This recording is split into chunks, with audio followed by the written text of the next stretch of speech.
but in a twist that has captured the imagination. He's a real hero. You know, we work.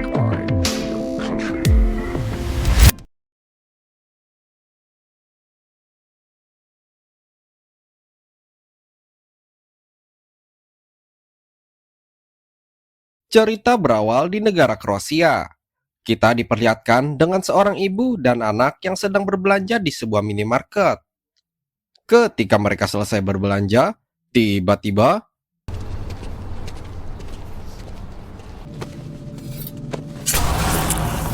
ya, seseorang tiba-tiba menusuknya yang membuat si ibu seketika tewas. Kemudian diperlihatkan berita yang sedang menayangkan kejadian barusan. Si pembawa berita pun mengatakan itu sudah hal biasa terjadi di Kroasia. Dia juga mengatakan kalau pelakunya adalah para imigran dari luar Eropa. Pemerintah yang ada di sana pun melarang warganya untuk keluar di atas jam 9 malam, mengingat banyaknya terjadi kasus kriminal. Namun, yang bikin heran, para pelaku tersebut sulit sekali tertangkap. Dan sesekalinya beberapa ada yang ditangkap, mereka lolos begitu saja tanpa diadili. That guy out there, wow. Kemudian di media sosial, warga sangat senang dan bangga dengan seorang yang sering membantu dan menangkap para pelaku kriminal yang kebal hukum. Dia adalah Stephen, warga Amerika yang kini sudah menetap di Kroasia. Stephen adalah seorang mantan pasukan khusus di Amerika. Dia sangat geram akan maraknya aksi kriminal yang terjadi di Kroasia. Menurutnya, para pelaku tidak benar-benar dihukum ataupun dibiarkan bebas berkeliaran di Kroasia. Makanya, dia akan menghukum para kriminal tersebut dengan caranya sendiri. Setelah selesai berolahraga, Stephen pun segera mempersiapkan persenjataan untuk menghabisi kelompok kriminal yang sedang mengincarnya. Tak lama kemudian, sekelompok orang pun tiba di rumah Stephen. Dan ketika para kriminal tersebut masuk ke dalam rumah, mereka pun tewas duluan sebelum berhasil menghabisi Stephen.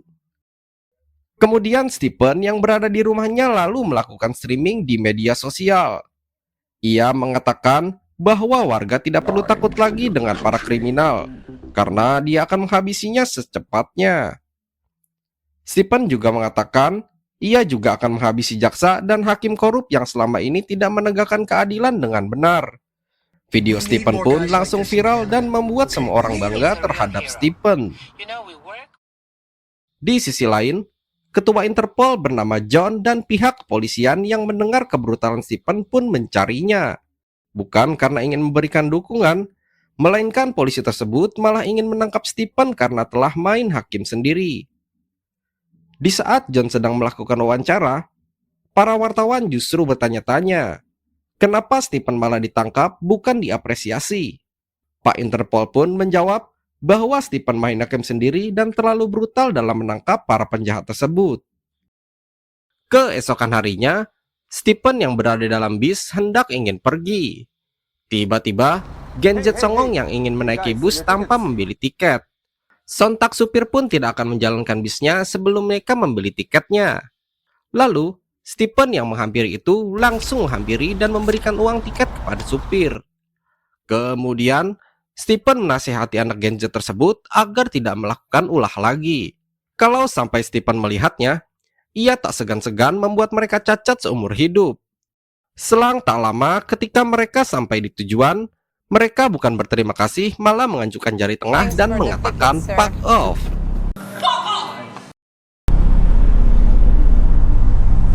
Setelah beberapa menit, ternyata Stephen datang ke sebuah rumah sakit untuk mendatangi seorang gadis korban permakausan.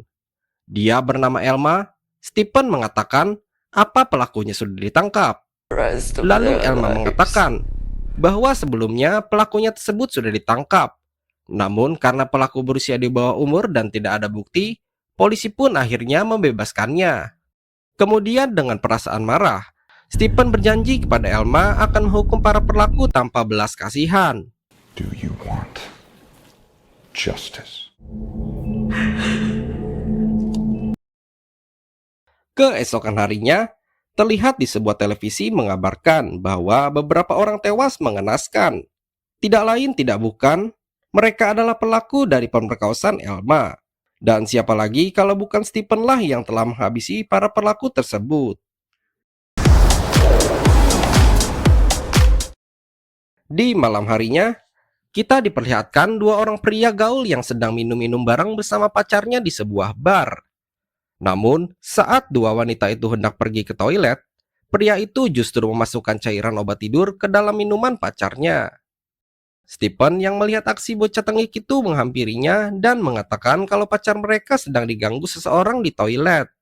Setelah mereka pergi, Stephen pun dengan cepat menukar gelas itu dan kembali ke mejanya. Tak lama kemudian, mereka pun kembali ke meja dan kembali minum-minum. I'm sorry. We can do it again. Cheers. Akhirnya, kedua pria itu pingsan setelah gelas tersebut ditukar oleh Stephen.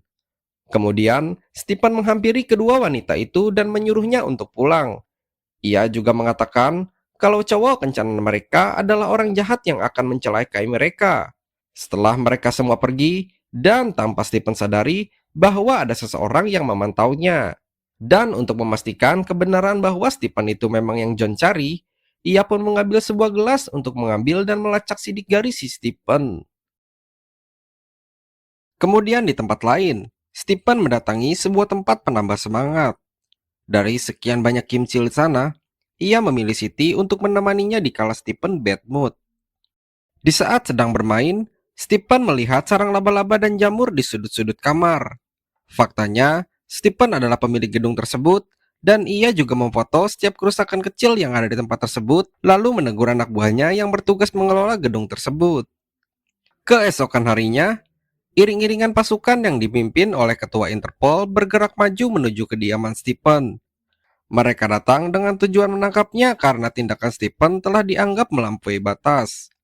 Rupanya, ketua Interpol telah mengetahui identitas Stephen dan memutuskan untuk mendatanginya secara langsung guna untuk menangkapnya. Sedangkan, di rumah Stephen menyadari kedatangan pasukan militer untuk menangkapnya. Ia pun menyiapkan ruangan anti peluru dan sejumlah persenjataan.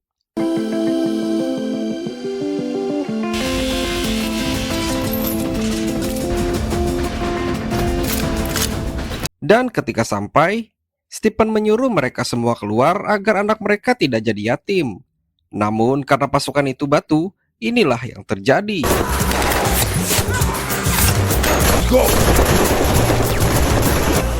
Ia pun menembakinya, namun peluru tidak ada yang bisa ditembus. Dan Stephen yang kesal lalu menyerang balik hingga murak. Dengan mudah, Stephen melawan pasukan pertama dan kemudian ia pergi dari sana melewati jalan pintas. Kemudian ia menghampiri sebuah bar dan memesan ciu untuk melepas dahaga. Kemudian balik lagi ke rumah Stephen. Di sini, ketua Interpol itu kaget karena anak buahnya datang ke sana hanya untuk setor nyawa.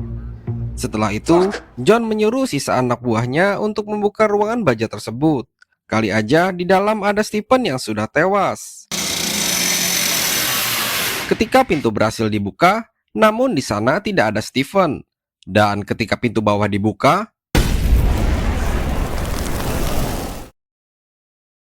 akibat ledakan itu, sisa pasukan John pun tewas bersamaan dengan John yang terluka parah di bagian wajah.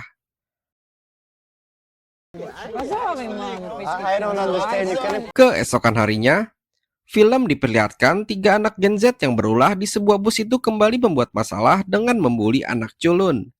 Di waktu yang bersamaan, Stephen tak sengaja lewat. Stephen pun langsung menyetrum 2 bocah itu dan 1 teman wanitanya kabur. Stephen yang sudah memperingatkan ketiga bocah tersebut agar tidak membuat masalah, malah tidak didengar. Alhasil, Stephen pun membuat cacat kedua Gen Z tersebut.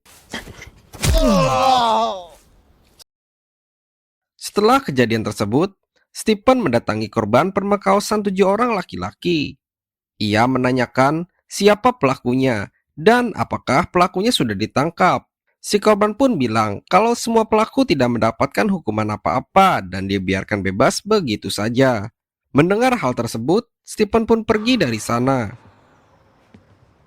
Kemudian, Stephen yang kini menyamar jadi seorang polisi untuk menculik hakim korup. Ia pun mengeluarkan suntikan untuk membius dan membawanya pergi. Di tengah perjalanan, dengan kondisi hakim yang setengah sadar, Stephen mengatakan kalau ia adalah vigilante yang selama ini mereka cari. Lalu Stephen bertanya, kenapa ia membebaskan 7 tersangka yang sudah jelas mereka bersalah karena telah memperkaos.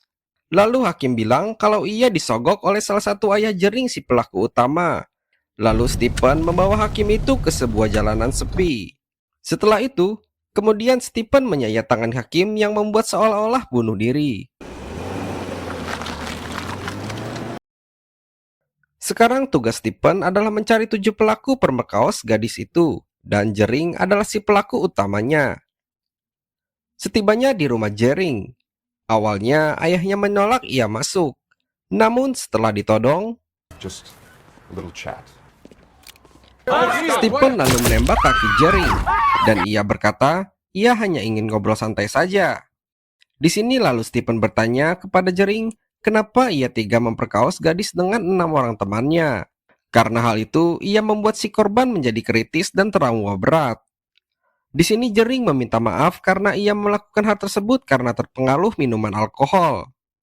Lalu, Stephen juga bertanya kepada ayahnya Jering, kenapa ia menyogok hakim untuk lepas dari hukum. Ya, tentu saja ia tak mau kalau anaknya masuk penjara. Kemudian Stephen juga bertanya kepada ibu dan adik Jering, mengapa ia memposting dan berkata wanita itu memang pantas diperkaos. Lalu ia meminta maaf dan ia mengaku itu adalah upaya mereka untuk pembelaan. Mendengar pernyataan itu, Stephen lalu menyuruh Jering untuk memanggil semua teman-temannya yang terlibat dalam kasus ini. Dengan perasaan takut, ia menelpon dan berpura-pura ada urusan dengan pengacara. Beberapa menit kemudian, Stephen meminta membukakan pintu dan inilah yang terjadi. Stephen lalu menembak 2 pelaku dan semua keluarga Jering. Stephen melakukan itu karena kedua orang tua mereka sama saja bejatnya. Kemudian datang lagi 2 orang pelaku, dan Stephen langsung menodongkan mereka ke dalam. Hello. Everything's okay. Kemudian datang lagi 2 pelaku terakhir. Stephen lalu bersembunyi di balik dinding. Ketika mereka masuk, Stephen pun akhirnya pergi setelah semua pelaku permekaosan dan si korban pun akhirnya mendapatkan keadilan yang jelas bukan dari hukum negara. Was eliminating them, according to Europe's criminal. What does this mean for our legal system? I'm here to show you. Setelah kejadian itu, Stephen menghubungi John yang sedang di rumah sakit. Stephen mengancam jika tidak akan berhenti sampai sistem di negara ini diperbaiki. Stephen juga mengancam tidak akan segan-segan menghabisi siapapun yang menghalangi termasuk polisi dan tentara sekalipun. Si John yang sudah tahu kebrutalan si Stephen meminta maaf dan akan memperbaiki sistem hukum di Kroasia.